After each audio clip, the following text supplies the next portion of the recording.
ஆகாஷ்வாணி. வெற்றி திருமகளின் புன்னகை. கார்கில் போர். கார்கில் போர் வெற்றி தின சிறப்பு நேர்முகத்தில் பங்கேற்கிறார் கர்னல் சதா எஸ். பீட்டர் அவர்கள். உடன் உரையாடுகிறார் ராமசுவாமி சுதர்ஷன் அவர்கள்.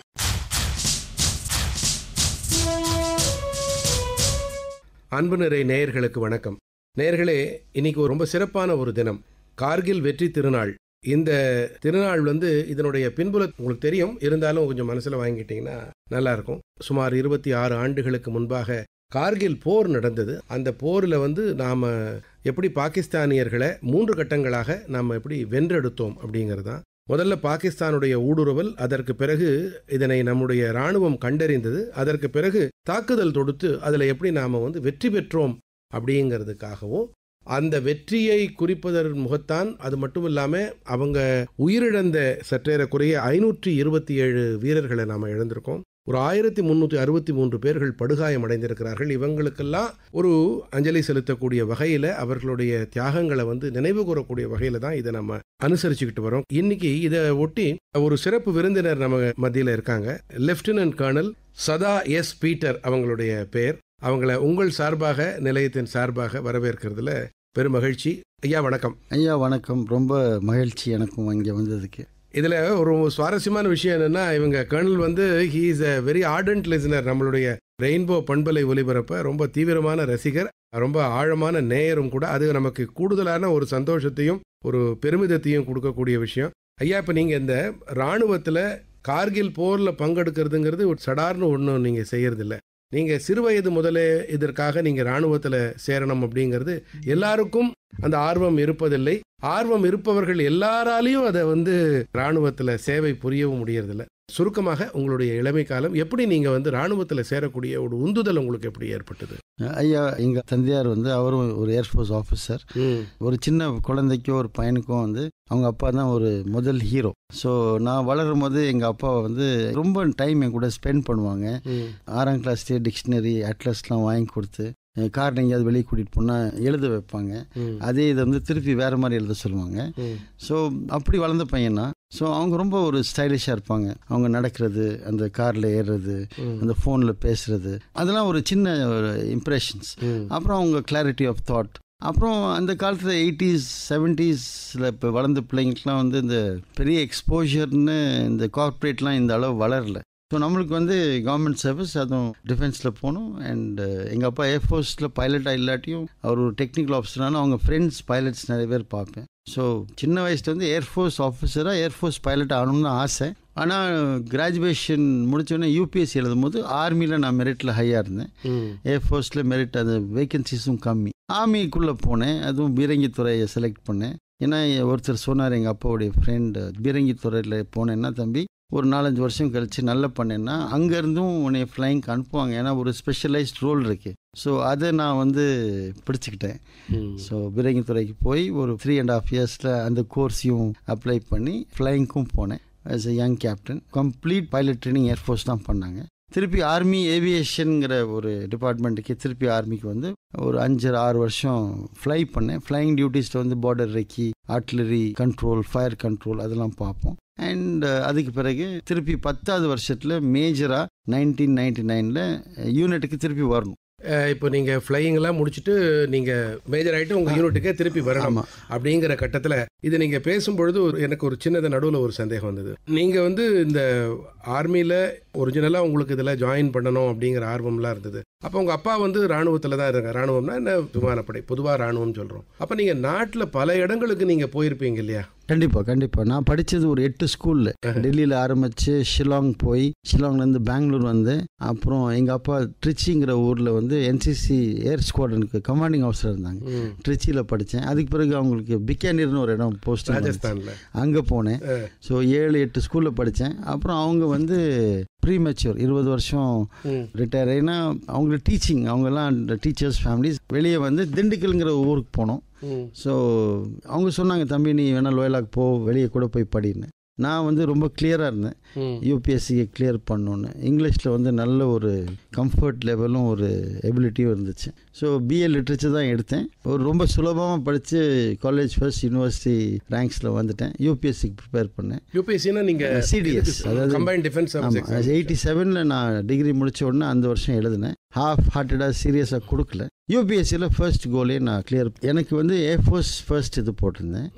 ரெண்டாவது வந்து ஓடிஏ போட்டிருந்தேன். ஏன்னா எனக்கு ஓடிஏ இப்போ ஓடிஏன்னு சொல்கிறாங்க. எனக்கு என்னென்னா ஏர்ஃபோர்ஸ் தான் போகணும். ஏர்ஃபோர்ஸ் இல்லாட்டி ஓடிஎஸ் வெளியே போனால் ஒரு 5 ஆண்டு காலம் நீங்கள் பண்ணிவிட்டு வெளியே வந்துடலாம். அப்புறம் சிவில் சர்வீஸ்க்கு போகலாம், என்ன வேணாலும் பண்ணலாம். ஸோ அந்த ஒரு இதை வச்சுக்கலாம் அப்படின்னு எனக்கு ஏர்ஃபோர்ஸ் மெரிட்டில் அந்த வருஷம் கஷ்டமாக இருந்துச்சு. ஓடிஏ கிளியர் பண்ணிட்டேன். பட் ரொம்ப யங்காக 21 வயசுலேயே ட்ரைனிங் போனால 21 வயசுலேயே ஆஃபீஸர் ஆகிட்டேன். இது தேராதூன் தானே? இல்லை, ஓடிஏ இங்கே இங்கே ஷார்ட் சர்வீஸ் மவுண்ட்டில் பண்ணிவிட்டு ஆர்ட்டிலரிக்கு போனேன். அது 4th இயரில் வந்து டிசைட் பண்ணிடுவாங்க பர்மனெண்ட் ஆக்கணுமா இல்லாட்டி நம்ம இதை கேட்பாங்க ஆப்ஷன். ஆமாம், பைலட் கோர்ஸ்க்கு போனால் அவங்க நிறைய செலவாகும். அந்த காலத்துலேயே ஒரு 45-50 lakhs. ஏன்னா 18 months ட்ரைனிங் முதல்ல ஃபிக்ஸ் விங்கில் பண்ணணும், அப்புறம் நீங்கள் ஹெலிகாப்டரில் பண்ணணும். ஸோ நீங்கள் பர்மனெண்ட் ஆகிற மாதிரி இருந்தால் தான் உங்களுக்கு அந்த கோர்ஸை கொடுப்பாங்க. ஸோ அதெல்லாம் கரெக்டான டைமில், அதாவது எனக்கு இது நடக்கணும்னு இருந்திருக்கு, கடவுள் கொடுக்கணும்னு இருந்திருக்கு. இந்த பர்மனன்சியும் வந்துச்சு, இந்த கோர்ஸுக்கும் போனேன். ஒரு 25 ஆஃபீஸர்ஸ் தான் செலக்ட் பண்ணுவாங்க ஆர்மிலேருந்து ஒவ்வொரு வருஷமும். இப்போ இன்னும் கொஞ்சம் எக்ஸ்பேண்ட் ஆனதுனால ஆர்மியே இனிஷியல் ட்ரைனிங் கொடுத்தது. அந்த காலத்தில் ஃப்ளைங் ட்ரைனிங்னா நீங்கள் ஏர்ஃபோர்ஸ் தான் போகணும். தனியாக ஒரு கோரே இருக்கு இல்லையா அப்போ உங்களுக்கு? ஆமாம், ஏவியேஷன் கோர் இருக்குது. ரிக்வயர்மெண்ட் ஜாஸ்தி ஆயிடுச்சு. நீங்கள் வந்து மேஜராக உங்களுடைய யூனிட், அதாவது உங்களுடைய பிரிவுக்கே வரும்போது அப்போது எவ்வளவு வருஷம் உங்களுக்கு இங்கே செட்டில்? இது கொஞ்சம் காம்ப்ளிகேட்டட் சார். நான் எப்படின்னு சொல்கிறேன், ஏன்னா பீரங்கி துறையிலே இருக்கிற பையனுக்கு வந்து அந்த கம்ப்ளீட்டாக கேப்டன், இந்த மேஜர், இந்த ஒவ்வொரு லெவலும் வந்து பார்த்துட்டு வருவாங்க. இப்போ நாங்கள் ஒரு ஸ்பெஷலைஸ்ட் ஆர்ட்டிலரி ரோலுக்கு தான் போகிறோம். பட் அந்த ரெஜிமெண்ட்டுக்கு திருப்பி நீங்கள் வரும்போது 6 வருஷம் 7 வருஷம் கழிச்சு வரும்போது நீங்கள் உங்கள் ஆர்ட்டிலரி சப்ஜெக்ட்ஸ்லாம் வந்து கொஞ்சம் அது ஒரு 2-3 months ஆகும் லேக்கப் பண்ணுறது.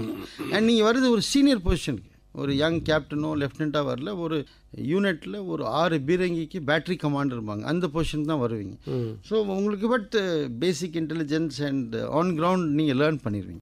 பீரங்கி துறையில் அடுத்த கட்டம் எப்படி நகருது அப்படிங்கிறத அவர் வாயாலே தெரிஞ்சுக்குவோம். ஸோ நான் வந்தேன், நான் ஃபீல்டெல்லாம் எடுத்துகிட்டு வந்தேன். என்னுடைய மனைவி வந்து திண்டுக்கல்ங்கிற ஊரில் இருக்கிறா. முதல் பையனுக்கு ஒரு 3 வயசு, ரெண்டாவது குழந்தைக்கு 6 மாதம். டெல்லியில் தான் என் ரெஜிமெண்ட் இருந்துச்சு, பீஸ் லொக்கேஷன். ஏன்னா நான் ஃபீல்ட்லேருந்து வந்தனால உடனே ஒரு கவர்மெண்ட் அகாமடேஷன் அப்ளை பண்ணேன், ப்ரைவேட்டில் கொடுத்துட்டாங்க. அப்போ இந்த மே மாதம் ரெஜிமெண்ட்டில் தான் இருக்கிறேன். ஈவினிங் வந்து கேம்ஸ்லாம் நம்ம விளாண்டுட்டு இப்படி ஆஃபீஸர்ஸ் மெஸ்ஸில் உட்காந்து இந்த நியூஸ்லாம் பார்த்துட்டு இருக்கும்போது ஒவ்வொரு நாளும் கேட்டுட்ருக்கோம், இப்படி நடக்குது அப்படி நடக்குது. அப்புறம் ஒரு 20th போல் இந்த 2 ஏர்ஃபோர்ஸ் ஏரோப்ளேனை சுட்டு விழுத்துனாங்க கீழே. அப்போ தான் நான் நினச்சேன் இது கொஞ்சம் சீரியஸாக போகுது. ஏன்னா நம்ம டிஃபைன்டு ஸ்பேஸ்க்குள்ளே தான் அவன் உள்ளுக்குள்ளே வந்தோடனே நம்ம எவிக்ட் பண்ண, நம்ம லைன் ஆஃப் கண்ட்ரோலையும் தாண்டல, ஐபியும் தாண்டல. பட் நம்ம ஏர் ஸ்பேஸில் ஃப்ளை பண்ணுற ஒரு ஃபைட்டர் ஏர்க்ராஃப்ட் 2 விழுந்து வச்சுருக்காங்கன்னா this is an act of war. இது வந்து நீங்கள் சொல்கிறதுல 1999. ஆமாம், டெல்லியில் உட்காந்துருக்கோம். பட் அப்போ கூட எனக்கு வந்து கனவுல கூட தெரியாது 10 நாள் கழிச்சு நான் களத்தில் இருப்பேன். ஏன்னா எங்கள் ரெஜிமெண்ட் வந்து டெல்லியில் இருக்குது, பீஸ் மோடில் இருக்குது. இப்போ இந்த 1999 நீங்கள் வந்து டெல்லியில் நீங்கள் மேஜராக இருக்கீங்க. மேஜராக ரெஜிமெண்ட்டில் இருக்கு, பீஸ் லொக்கேஷனில் உட்காந்துருக்கோம். யூனிட்ஸ்க்கு வந்து ஃபீல்டு கிடைக்கும், ஒரு அமைதி நிலையம் தான். இங்கே வந்து போகிறது இல்லை, நிர்வாகம் யூனிட்டுக்கு கொடுப்பாங்க. ஏன்னா ஹார்ட் ஃபீல்டு பார்த்த பிறகு யூனிட் மென்னுக்கும் சரி எக்யூப்மெண்ட்டுக்கும் சரி ஒரு டேர்ன் அரவுண்ட் வேணும்னு இது ஒன்று. ஒரு 4 நாள் கழிச்சு 23ஆம் தேதி 2 மணிக்கு காலையில் ஒரு ஃபோன் வந்துச்சு என்னுடைய ரூமுக்கு. நான் இப்போ ஆஃபீஸர்ஸ் மெஸ்ஸில் தனியாக தான் இருக்கிறேன். எக்ஸ்சேஞ்சிலேருந்து சார் உங்களை வந்து உயர் அதிகாரி நம்ம ரெஜிமெண்ட்டோடைய பாஸ் உங்களை கூப்பிட்றாரு. இந்த ஜவான் சண்டை இருக்கனால ஏதாவது சண்டைலாம் நடக்கும், இப்படி எதுவும் இருக்குமான்னு நினச்சிட்டு நானும் போனேன். ஆனால் அங்கே போய் பார்த்தா வார் மேப்லாம், கார்கில் மேப்லாம் இருக்குது, போர்டில் எல்லா ஆஃபீஸர்ஸ் இருக்கிறாங்க. ஸோ அப்போ எனக்கு தெரிஞ்சிச்சு ஏதோ ஒரு மூவ் ஆர்டர் வந்திருக்கேன்னு. அப்போ சொல்கிறார் அவர், நம்மளுக்கு வந்து ஒரு டாஸ்க் கிடச்சிருக்குப்பா, ஃபுல் ரெஜிமெண்ட் போகாது, ஒரு பேட்ரி 6 லான்ச்சர் போகணும், 36 ஹவர்ஸ்க்குள்ளே இங்கேருந்து கிளம்பணும், 2ஆம் தேதிக்குள்ளே நம்ம கார்கிலில் இருக்கணும். அப்போ கூட என் மனசு என்ன, நான் அப்போ தான் ஃபீல்ட்லேருந்து வந்திருக்கிறேன், என்னைய மாதிரி இன்னும் 2 பேட்டரி கமாண்டர்ஸ் இருக்கிறாங்க, சரி அவங்க யாராவது ஒருத்தவங்க போவாங்கன்னு நினச்சிட்டு ரொம்ப நல்லது சார், நம்ம இப்போ ரெஜிமெண்ட்டுக்கு பெருமை தான் சொல்லிகிட்டு இருக்கிறேன். அவர் என்னை ஒரு பார்வையை பார்த்து சொல்கிறாரு, நீ தான் யங்கஸ்ட் தம்பி, நீ இந்த யூனிட்டில் பிறந்த, அந்த 2 மேஜர்ஸும் சீனியர் அதில் ஒருத்தருக்கு மெடிக்கல் ப்ராப்ளம் வேறு இருக்குது, அதனால் நீ பைலட்டும் இருந்தாலும் உன்னுடைய அப்சர்வேஷன்லாம் நல்லாயிருக்கும், நீ இந்த யூனிட்டில் பிறந்தனால நீ தான் இதை கொண்டு போகணும், அதுதான் ஜஸ்டிஸ். ம் நான் வந்து ஒரு 5 செகண்ட், அதாவது பயம் இல்லை, இவ்வளோ பெரிய ஒரு ஆர்டர் வருது, அதுவும் நம்ம 6 வருஷம் இந்த டிபார்ட்மெண்ட்ல இல்லை, கொஞ்சம் டைம் வேணும் இல்லையா எதுக்குமே. ஆமாம் ஆமாம். ஷேக் ஆனேன். பட் என்னமோ அந்த நேரத்தில் கடவுளுடைய அருள் தான் தெரியல, ஸ்டெபிலைஸ் ஆகிட்டேன். எனக்கு என்னென்னா என்னுடைய ஓன் யூனிட், அதுலேயும் அந்த 3 பேட்டரிலையும் பெஸ்ட் 2 லான்ச்சர் கொடுத்தாங்க, பெஸ்ட் மென்னை பிக்கப் பண்ணாங்க. ஒரு 36 மணி நேரத்தில் போக சொன்னாங்க. மிடில் 4000 ரவுண்ட் அம்யூனிஷன் வேறு. ஸோ 28 மிலிட்ரி வண்டி கூட 50 சிவில் ட்ரக். நாங்கள் 130 பேர் அங்கேருந்து கிளம்பினோம். And 1100 kilometre Kargil. 2ஆம் தேதி போய் சேரணும். வண்டியெல்லாம் வழியில் பிரேக் டவுன், மொபைல்லாம் கிடையாது அப்பா, ரேடியோ செட்லலாம் காண்டாக்ட் பண்ண ரொம்ப கஷ்டம். இந்த பாதி அம்யூனிஷன் சிவில் வண்டிலாம் தொலைஞ்சே போச்சு. தொலைஞ்சிச்சுன்னா நம்ம ரேஞ்சை விட்டு வெளியே போயிடுச்சு. என்னுடைய வண்டிகள் மட்டும் நான் கரெக்டாக 28 வச்சுக்கிட்டேன். ஆனால் ஜம்மு ஸ்ரீநகர் போகிறதுக்குள்ளே அவங்க எல்லோரும் வந்து சேர்ந்துட்டாங்க. 1ஆம் தேதி சாயங்காலம் நாங்கள் போர்க்குளத்துக்குள்ளே அந்த ஜோசிலா பாஸை தாண்டி பேட்டில் ஏரியாவுக்குள்ளே போயாச்சு. என்னது ஆக்ஷன் இல்லாமல் ஒரு 20 கிலோமீட்டர்ஸ் பின்னாடி போய் சேர்ந்தாச்சு. இப்போ ஜோஜில்லா பாஸ் வரைக்கும் மேஜர் நம்மளை கூட்டிகிட்டு போயிருக்கிறாரு. அப்போ மேஜராக இருந்தவர், அதுக்கு தான் சொல்கிறேன். ஏதோ போர் டக்குன்னு அறிவிச்சிட்டாங்க, உடனே ஒரு குண்டு மழையை போடுறாங்க, உடனே மக்கள்லாம் வந்து இராணுவம் உள்ளே போகுது, விமானங்கள் உள்ளே பறக்குது, ஏவுகணைகள் இது அதெல்லாம் இல்லை. இப்போ அவங்க சொல்கிறாங்க பார்த்தீங்களா, அது ஒன்றும் ரொம்ப தொலைவு காலத்தில் விஷயம் இல்லை. 1999 என்ன மொபைல்கள் இல்லை, தகவல் பரிமாற்ற கருவிகள் அந்த அளவுக்கு நமக்கு முன்னேற்றம் அடையலைங்கிறத தவிர எவ்வளவு இதில் வேலைகள் இருக்குங்கிறத பாருங்கள். எவ்வளவு நாட்கள் அவர்கள் திட்டமிட்டிருந்தாலும் அதுக்கும் தாமதமாகித்தான் அவங்க போக முடிஞ்சிருக்கு. இவ்வளவு தயாரிப்பு முஸ்தீபுகள் இருக்குது. எதற்கு சொல்கிறேன்னா, நம்ம இராணுவத்தை பற்றியோ இல்லை நம்ம அரசாங்கங்களை பற்றியோ நாம் வந்து பேசும் பொழுது சற்று நம்ம வந்து அங்கே இருக்கக்கூடிய கள நிலவரம் என்ன அப்படிங்கிறத அதை நம்ம தெரிஞ்சுக்கணும், தெளிவாக புரிஞ்சுக்கணும். அப்படிங்கிறதுக்காகத்தான் இந்த ஒரு குறிப்பிட்ட ஒரு அம்சத்தை சொன்னேன். அவங்க வந்து இப்போ நம்ம ஜோஜில்லா பாஸ் இந்த கார்கில் களத்தை கிட்ட நம்ம கொண்டு போய் சேர்த்துட்டாங்க. மேலும் என்னென்ன அனுபவங்கள், அந்த போர்க்களத்துடைய காட்சிகள் என்ன, அங்கே நடைபெற்ற தியாகங்கள் என்ன, இதெல்லாம் பற்றி நம்ம கூட அவருடைய அனுபவங்கள் என்ன, இதெல்லாம் நம்ம பகிர்ந்துக்க இருக்காரு. ஐயா, இந்த 5 நாள் ட்ராவல் வந்து எனக்கு வந்து கடவுள் கொடுத்த ஒரு பெரிய ஒரு டைம். அந்த ட்ராவல் வந்து டெய்லி 10-12 மணி நேரம் நாங்கள் ட்ராவல் பண்ணும்போது என் மைண்டு நான் கம்ப்ளீட்டாக ஃபோக்கஸ் பண்ணி எப்படி போகணும், என்னுடைய நோட்ஸையும் வச்சுக்கிட்டேன். பேட்டரி கமாண்டோடைய இன்ஸ்ட்ரக்ஷன்ஸ், இந்த எஸ்ஓபிஸ்லாம் படிச்சுட்டே வந்தேன். ஏன்னா இது வரைக்கும் ஒரு 6 வருஷம் ஃப்ளைங் பண்ணிட்டு திடீர்னு கம்ப்ளீட்டாக வேறு ரோலுக்கு போகிறேன். அண்ட் அதுக்கு மேலே இதெல்லாம் ஒரு கடவுள் அருள் தான் சொல்ல முடியும். 130 சோல்ஜர்ஸ் எனக்கு கீழே, 2-3 ஜூனியர் ஆஃபீஸர்ஸ், ஒரு 10 சுபேதார்ஸ், ஹவல்தார்ஸ். அவங்க வந்து என் கண்ணில் தான் பார்க்குறாங்க. ஸோ என் கண்ணில் இந்த கான்ஃபிடன்ஸ் இல்லாட்டி லீட் பண்ண முடியாது. ஸோ அந்த நேரத்தில் தெரியல கடவுளுடைய அருளோ, ஏன்னா நம்ம போகிறது ஒரு காரியத்துக்காக. அவ்வளோ ஒரு எனர்ஜி, அவ்வளோ ஒரு கிளாரிட்டி, அது என்ன எக்ஸ்பிளைன் பண்ண முடியல. நேயர்களே, நீங்கள் உணர்ந்து பார்க்கணும். அதாவது இவர் வந்து ஒரு எளிமையாக அதை சொன்னாலும் கூட அவர் வந்து ஒரு போருக்கு போறாரு. இந்த போர் அப்படிங்கிறது ஏதோ சும்மா வார்த்தையா ஒரு போர்னு நம்ம சொல்ல போறது இல்லை, ஏதோ ஒரு சண்டை போடுறோம் அந்த மாதிரி இல்லை. இது நம்ம கை கலப்பு அப்படி இல்லை. இது வந்து அவர்கள் வாழ்வா சாவா. இந்த நொடியில் உயிர் இருக்கும், அடுத்த நொடி உயிர் இருக்காது. ஒரு தோட்டா பறந்து வரும், நம்ம நெத்தியிலையோ இதயத்திலையோ பட்டு உயிர் பிரியக்கூடியும். நாம தப்பிக்கலாம், நம்ம பக்கத்தில் இருக்கிறவங்க மரணிப்பதை நம்ம பார்க்கக்கூடிய அந்த மாதிரியான ஒரு வாழ்வா சாவாங்கிற ஒரு சூழல். நீங்க அந்த சூழலை நீங்க வந்து அவருடைய காலணிகளை நீங்க அணிந்து கொண்டு அதை சிந்தித்து பாருங்கள். இது வந்து ஒரு சாதாரண ஒரு நேர்காணல் அல்ல. இந்த நேர்காணல்ல நாம வந்து இப்போ ஒரு உயிர் மரணம் இது ரெண்டுக்கும் நடுவில் இருக்கக்கூடிய ஒரு இடைவெளியே இல்லாத ஒரு இடைவெளியை பற்றி பேசிட்டு இருக்கோம். இதில் என்ன ஆச்சுன்னா, நான் போகும்போது அங்கே டெல்லியில் என்னுடைய பாஸ் வந்து அவருக்கும் இந்த மனசில் ஓடிட்டுருக்கு. இந்த ஆஃபீஸர் வந்து 6 வருஷம் கழிச்சு வந்திருக்கிறாரு, இனிஷியலி கொஞ்சம் சப்போர்ட் கொடுக்கணும். அவருடைய நம்பர் 2 ஒரு லெஃப்டினன்ட் கர்னல் வந்து நீ கொஞ்சம் 10 நாளைக்கு போய் அவங்கள ஸ்டெபிலைஸ் பண்ணிட்டு வான்னு அனுப்பிச்சிட்டார். ஸோ நான் போகிறேன், இவர் வந்து ஏரில் இறங்கி இவரும் வந்துட்டார். ஸோ நாங்கள் போய் ரிப்போர்ட் பண்ணும்போது இந்த பிரிகேட் ஹெட் குவார்ட்டர்ஸில் ஒரு பேட்டரி தான் போயிருக்கு, ஒரு மேஜர் தான் இருக்கணும். அவங்க பார்க்குறாங்க ஒரு லெஃப்டினன்ட் கர்னலும் இருக்கான், ஒரு மேஜரும் இருக்கான். அந்த நேரத்தில் தான் ரொம்ப கஷ்டமான டைம். டோலுலிங்கிற மலை உங்களுக்கு தெரியும், அந்த தான் முதல்ல விழுந்தது. அதில் என்னென்னா அவன் வந்து உட்காந்துட்டான்.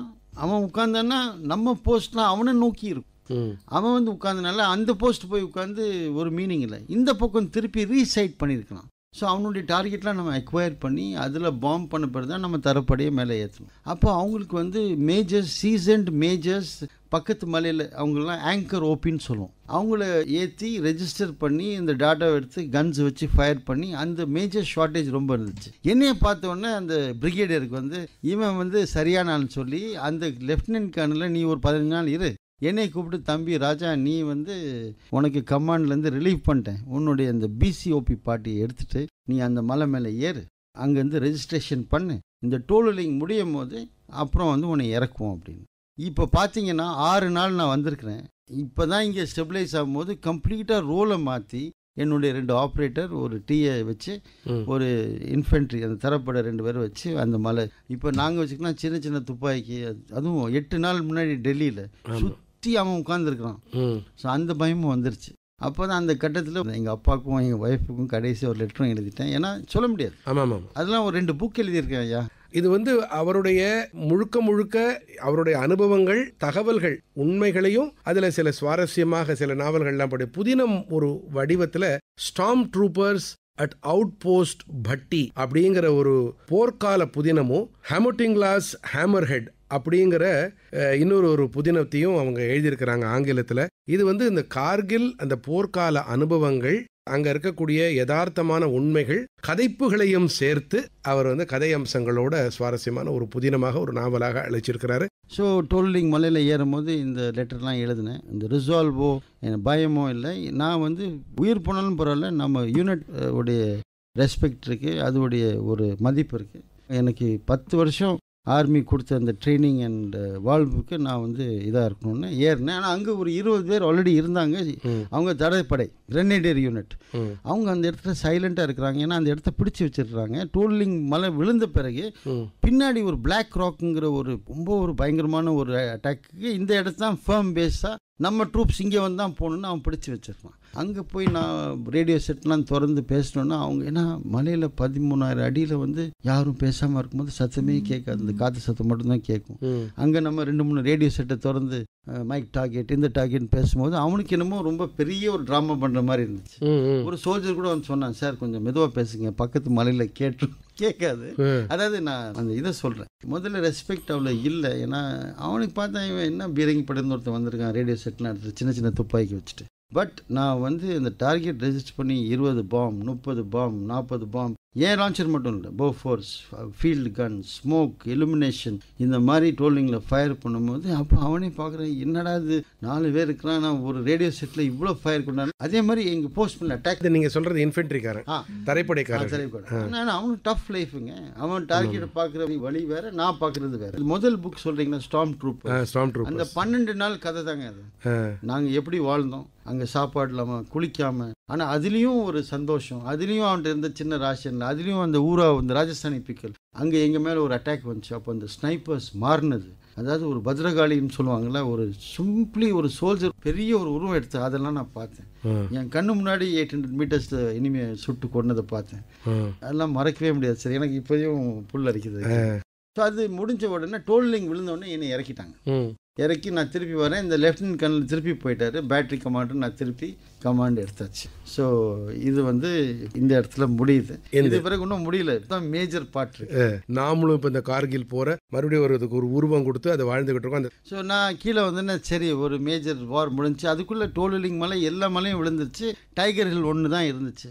அப்போ பார்த்து திருப்பி நான் கமாண்ட்லாம் எடுத்து கன்ஸ் எல்லாம் ரெடி பண்ணி அந்த அட்மினிஸ்ட்ரேட்டிவ் வேலையெல்லாம் இருக்கும் இல்லையா, அங்கே ஒரு 2-3 மிஷின் கொடுத்தாங்க. திருப்பி ஒரு ஃபோன் அந்த கமாண்டர் கூப்பிட்டார் நைட்டில், தம்பி பக்கத்து செக்டர், அதாவது பட்டாலிக் செக்டர் லேல தான் ஜூபருங்கிற ஒரு மலை இருக்குது, அதில் தான் நம்ம மேஜர் சரவணனுங்கிற ஒரு ரொம்ப பெரிய ஹீரோ ட்ரிச்சி சக்கரை வாங்கினார். அவர் அந்த அட்டாக்ல தான் இறந்தார். அந்த பெட்டாலியன் வந்து அட்டாக் பண்ணும், பீரங்கிலாம் நிறைய இருக்கு. ஆனால் உங்கள் ராக்கெட் லான்ச்சரை கேட்குறாங்க 6 இருந்துச்சு.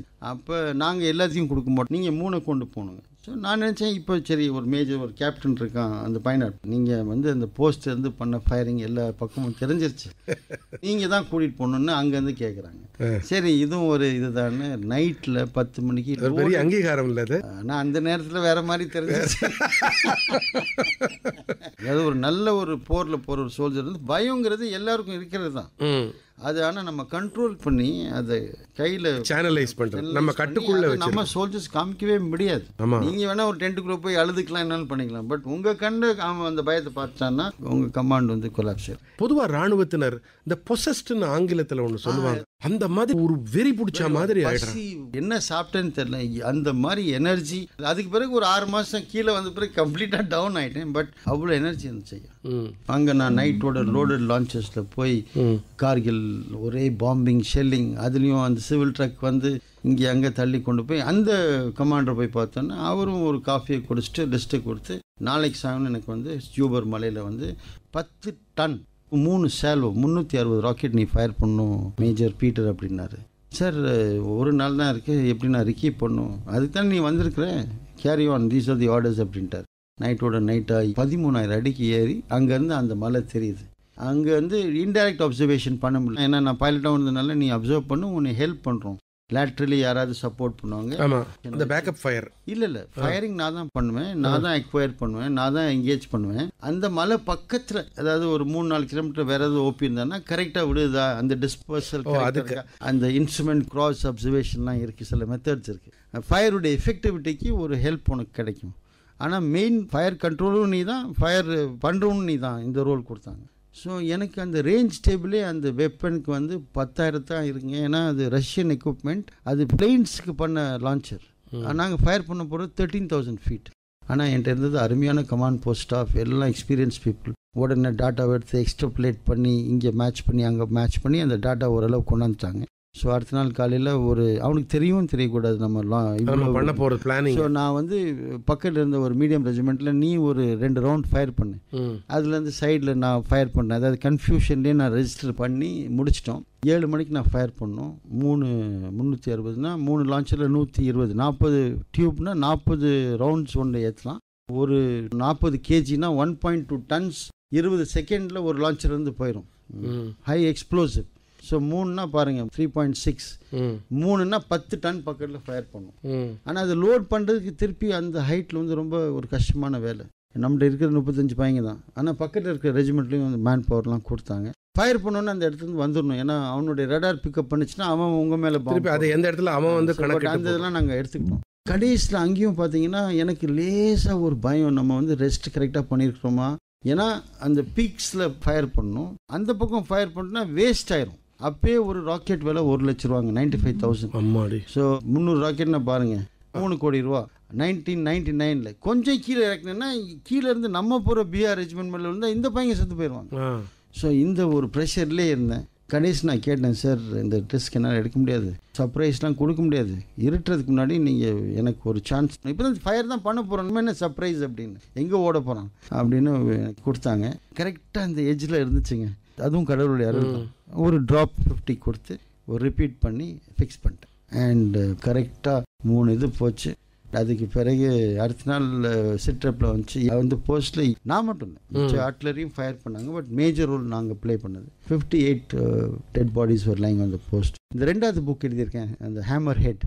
அந்த சிஓ அந்த இன்ஃபென்ட்ரி பட்டாலியன் எங்கே போய் அந்த அட்டாக் எடுத்து அவர் தான் அந்த புக்குக்கு ஃபார்வர்ட் கொடுத்துருக்குறாரு. பிரிகேடியர் ரிட்டையர் ஆனார், அப்போ கர்னல் யாதவ் அப்படின்னு. ஸோ அதுக்கு பிறகு வார் முடிஞ்சு போச்சுங்க. ஆனால் ஒரு 10-12 மாதம் இருந்தோம், ஏன்னா வந்து வர முடியல. பல வேலைகள் பண்ணோம், சிவிலியன்ஸை போய் பண்ணோம், அவங்களுடைய மெடிக்கல் கேம்ப்ஸ் பண்ணோம், ஒரு கோயிலும் கட்டணும் நாங்கள், கல்லெல்லாம் உடச்சி அது பிளேஸ் ஆஃப் வர்ஷிப்னு. மறந்துட்டேன், ஒரு 25 வருஷம் இருந்து போன வருஷம் ஒருத்தன் ஃபோட்டோ அனுப்பிச்சான். அந்த கோயில் அப்படியே அழகாக இருக்குது, அந்த கல் இருக்குது, என் பேரும் இருக்குது. ஸோ ஒரு கோயிலும் கட்டுற ஒரு பாக்கியம். அதில் உங்கள் பேர் இருக்குங்கிறது present dedicated place of worship. ஏன்னா எல்லா ரிலிஜனும் இருக்காங்களா, டெம்பிள், ஆனால் எல்லா கடவுளும் இருப்பாங்க. Dedicated to worship by major Sada is upper major and all persons of 2122 rocket battery. So என் பையன்கிட்டலாம் சொல்லுவேன், நான் இறந்தாலும் அந்த கல் ஒன்று இருக்குடா அப்படின்னு. ரொம்ப சுவாரஸ்யமாக இருந்தது. நேர்களே, இப்போ இந்த கார்கில் வெற்றி திருநாள் 1999 நடந்த இந்த தேவையில்லாத பாகிஸ்தான் நம்ம மேலே தொடுத்த இந்த போர், இதனால் ஏற்பட்ட உயிர் சேதங்கள், இதனால் ஏற்பட்ட பொருள் இழப்புகள், இதையெல்லாம் தாண்டி இந்தியா நியாயமான இந்த நமக்கு இருக்கக்கூடிய அறச்சீற்றம்னு சொல்லுவாங்க, இந்த அறச்சீற்றத்தில் நம்ம அந்த போருக்கான எதிர்வினையாற்றி நாம் எப்படி அதில் வெற்றி கொண்டோம், இழப்புகளை சந்தித்தாலும் நிரந்தர நிறைவான முடிவான ஒரு வெற்றியை எப்படி இந்திய ராணுவம் குறிப்பாக நமக்கு இந்த தேசத்துக்கு ஈட்டி தந்தது அப்படிங்கிறதெல்லாம் பற்றி அதில் தன்னுடைய பங்களிப்பை அதில் அவர் தெரிவித்து ரொம்ப ஒரு சுவாரஸ்யமாக, இதுவே அவர் எழுதின ஒரு நாவலை படித்த ஒரு பாதி நிறைவை கொடுத்துருக்கு. அந்த மாதிரியான ஒரு நிறைவை கொடுத்தார் கர்னல் சதா எஸ் பீட்டர் அவர்கள். நேர்களே, உங்கள் சார்பாக, நிலையத்தின் சார்பாக இந்த கர்கில் வெற்றி திருநாள் அன்னைக்கு அவருக்கு நன்றிகள், நம்முடைய அன்புகளையும் தெரிவித்து விடைபெறுகிறோம். நன்றி சார், வணக்கம். ரொம்ப நன்றி சார். அண்ட் நான் இந்த தேசத்துக்கு ரொம்ப கடமைப்பட்டிருக்கேன். ஏன்னா இது எல்லாருக்கும் கடவுள் சான்ஸ் கொடுக்க மாட்டார். I am always grateful and I will always remain very very valiant son of this country. Thank you very much sir. ஜெய்ஹிந்த். ஜெய்ஹிந்த். இதுவரை வெற்றி திருமகளின் புன்னகை கார்கில் போர் வெற்றி தின சிறப்பு நேர்முகம் கேட்டீர்கள். நேர்முகத்தில் பங்கேற்றவர் கர்னல் சதா எஸ். பீட்டர் அவர்கள். உடன் உரையாடியவர் ராமசுவாமி சுதர்ஷன் அவர்கள். படைப்பு சென்னை வானொலி நிலையம். ஜெய் ஹிந்த்.